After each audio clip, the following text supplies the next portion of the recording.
ఉమ్మడి కడప జిల్లాలో ఇసుక దందాకు ఒక వర్గం ఓకే అంటే మరో వర్గం నో చెప్పింది. తెలుగు తమ్ముళ్ల మధ్య ఇసుక తగాదాతో ఒకరిపై ఒకరు ఫిర్యాదులు చేసుకున్నారు. కేసులు బాధలు భరించలేక కాంట్రాక్టర్లు పరుగులు తీశారు. ఇదే అదనుగా భావించి ఇసుక రీచులలోకి అడుగుపెట్టారు జిల్లాకు చెందిన మంత్రి అనుచరులు. కడప జిల్లా కమలాపురం నియోజకవర్గంలో 4 ఇసుక ర్యాంపులకు ప్రభుత్వం అనుమతిచ్చింది.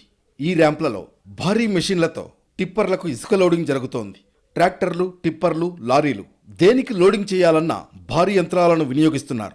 ఉచిత ఇసుక స్కీమ్లో సర్కారు నిబంధనలకు పాతరేస్తున్నారు అక్రమార్కులు, కాంట్రాక్టర్లు.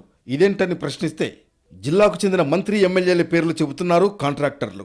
సర్కారు శాండ్ పాలసీ ప్రకారం ఉదయం 6 గంటల నుంచి సాయంత్రం 6 గంటల వరకు మాత్రమే ఇసుక తరలించేందుకు అనుమతి ఉంది. ట్రాక్టర్లతో వస్తే ఉచితంగా ఇసుక తీసుకెళ్లొచ్చు.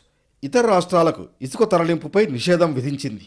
కానీ కమలాపురం ర్యాంపుల నుంచి ఇసుక అక్రమ రవాణా యథేచ్ఛగా జరుగుతోంది.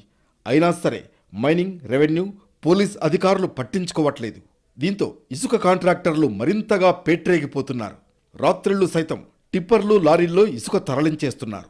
అన్నమయ్య జిల్లా రాజంపేట నియోజకవర్గంలోని టీడీపీలో 2 వర్గాలు ఇసుక తరలింపుపై చెరోదారిని ఎంచుకున్నాయి. ఒక వర్గం ఇసుక అక్రమ తరలింపును అడ్డుకుంటూ ఉంటే మరో వర్గం తరలిస్తే తప్పేంటి అని వాదిస్తుండేసరికి ఇరు వర్గాల మధ్య విభేదాలు తారాస్థాయికి చేరుకున్నాయి. ఆ తర్వాత మంత్రి అనుచరులు రంగంలోకి దిగారు. అప్పట్నుంచి ఇసుక రవాణా యథేచ్ఛగా జరుగుతోందట. రాజంపేట నియోజకవర్గం నందలూరు మండలం టంగుటూరులో ఒక ర్యాంప్, ఒంటిమిట్ట మండలంలోని దర్జీపల్లిలో మరో ర్యాంపును కడపకు చెందిన కాంట్రాక్టర్ సుధాకర్ రెడ్డి దక్కించుకున్నారు. ఈ ర్యాంప్లను సుధాకర్ రెడ్డి నుంచి స్థానిక టీడీపీ నేతలు చేజిక్కించుకుని కొన్ని రోజులు ఇసుక తరలించారు. అయితే నిబంధనలకు విరుద్ధంగా ఇసుక తవ్వకాలు, రవాణా చేస్తున్నారని టీడీపీలోనే మరో వర్గం ఆరోపించడంతో టిప్పర్లు, ట్రాక్టర్లను సీజ్ చేసి జరిమానా విధించారు అధికారులు.